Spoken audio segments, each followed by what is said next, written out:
যারা গাটি কচু খেতে পছন্দ করেন না তাদের জন্য আজকের এই recipe. Hello friends, welcome back to my channel. আজ আমি আপনাদের জন্য বানাবো গাটি কচুর এই অন্যরকম রেসিপি, তাই ভিডিওটি শেষ পর্যন্ত দেখুন, আশা করি নিরাশ হবেন না।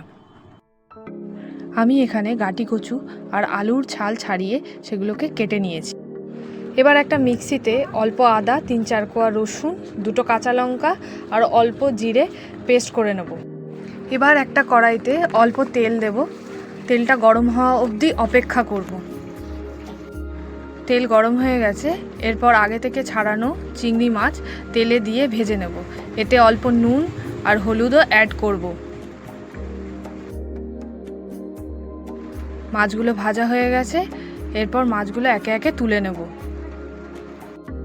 এখানে মনে রাখতে হবে মাছগুলো যাতে হালকা ভাজা হয়। মাছগুলো বেশি ভাজা হয়ে গেলে সেরকমভাবে স্বাদ পাওয়া যায় না। এরপর কড়াইতে অল্প তেল দিলাম। তেল গরম হওয়ার পর তাতে আগে থেকে কেটে রাখা গাটি কচুগুলো অ্যাড করব।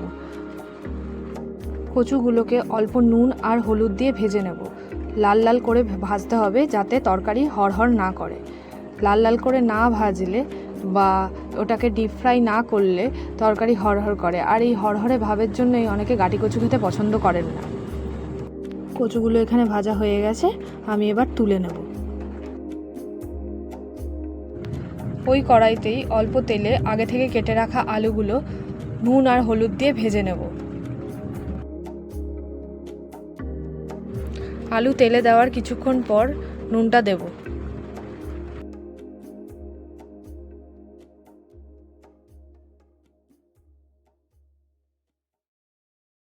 আলুগুলো ভাজা হয়ে গেছে। এরপর একে একে তুলে নেব।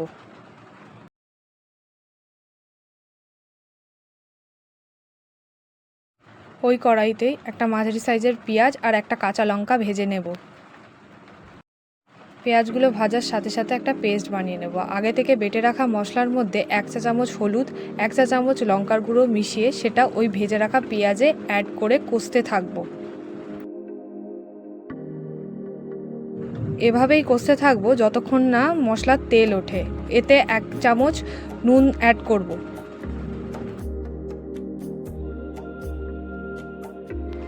দেখুন মশলায় তেল বেরিয়ে এসছে। এরপর আগে থেকে ভেজে রাখা আলুগুলো অ্যাড করব। আলু দেওয়ার পর সেগুলোকে কষাতে থাকবো। এরপর ভেজে রাখা কচুগুলো কড়াইতে দিয়ে কিছুক্ষণ ভেজে নেব।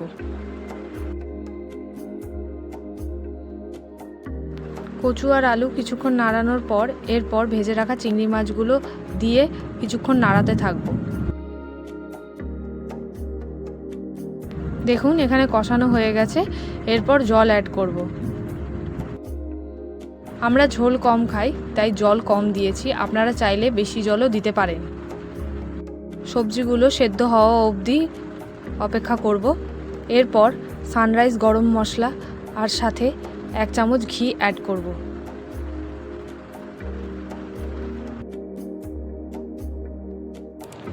কিছুক্ষণ নাড়ানোর পরেই তৈরি হয়ে গেল গাটি কচুর এক অন্যরকম রেসিপি। এই রেসিপিটা বাড়িতে ট্রাই করে দেখতে পারেন, আশা করি ভালো লাগবে। এটা খেতে এতটাই ভালো হয় যে গরম ভাতের সাথে আর কিছু লাগে না। ভিডিওটি ভালো লাগলে একটা লাইক করে দেবেন, আর এরম আরও রেসিপি দেখতে চাইলে আমার চ্যানেলটিকে সাবস্ক্রাইব করে দেবেন। আজকের মতো টাটা, সবাই ভালো থাকবেন, সুস্থ থাকবেন।